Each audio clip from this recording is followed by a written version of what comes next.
এরকম রেলগাড়ি শেষ হয়ে যাবে, কিন্তু আমাদের এই নম্বরের থ্রেড কলটা আসলে শেষ হবে না। তো আমি মনে করছি যে এটা আসলে টার্গেট করা হয়েছে, শরীফ ওসমান বিন হাদিকে যেভাবে টার্গেট করা হয়েছিল আমাকেও সেভাবে টার্গেট করা হয়েছে বলেই সন্দেহ করছি। যদি আমাকে হত্যা করা হয়, আমাকে শহীদ করা হয়, আপনাদের কাছে এতটুকু দাবি, আপনারা শহীদের খাতায় আমার নামটা লিখে রাখেন, আমার পরিবারকে দেখেন।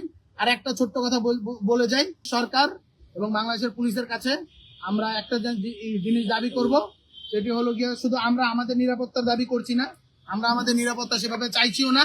আমরা চাই আওয়ামী লীগকে আপনারা গ্রেফতার করুন, আওয়ামী লীগের সন্ত্রাসীদেরকে, ছাত্রলীগের সন্ত্রাসীদেরকে গ্রেফতার করুন।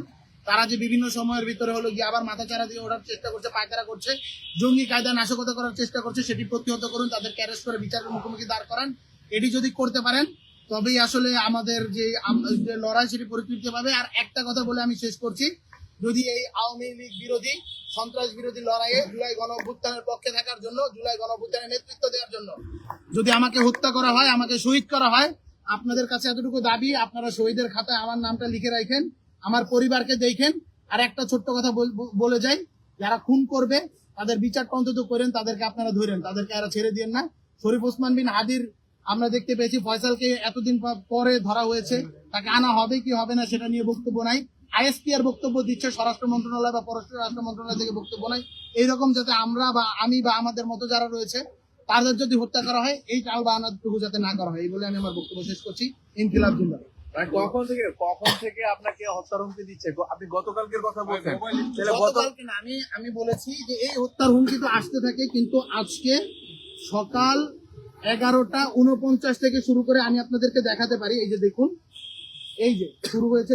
হ্যাঁ, আমরা বোঝার চেষ্টা করছি যে আজকে 11টার পর থেকে এমন কি হলো যে আবার নতুন করে আমি এই জিনিসটা জানি না, এরকম থ্রেট আমাদের আসতে থাকে, কিন্তু আজকের এই ট্রায়ালটা ভয়ঙ্কর। আমি আপনাদেরকে নম্বর দেখাচ্ছি, এখানে কতগুলো নম্বর থেকে আসা হচ্ছে।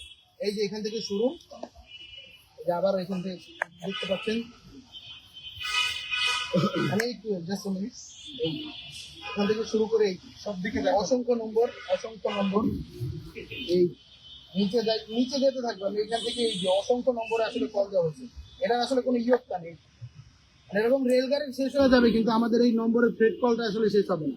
তো আমি মনে করছি যে এটা আসলে টার্গেট করা হয়েছে, শরীফ ওসমান বিন হাদিকে যেভাবে টার্গেট করা হয়েছিল আমাকেও সেভাবে টার্গেট করা হয়েছে বলেই সন্দেহ করছি, তাই এতগুলো থ্রেড কল দিচ্ছি। এই সেম প্যাটার্ন হাদি ভাই যখন লাস্ট বারও দেখা হয়েছিল আমাদের সাথে, বলছিল যে এইভাবে সিরিজ আকারে, প্যাটার্ন আকারে আসলে হত্যার থ্রেট দেওয়া হচ্ছে, ডেথ থ্রেট দেওয়া হচ্ছে।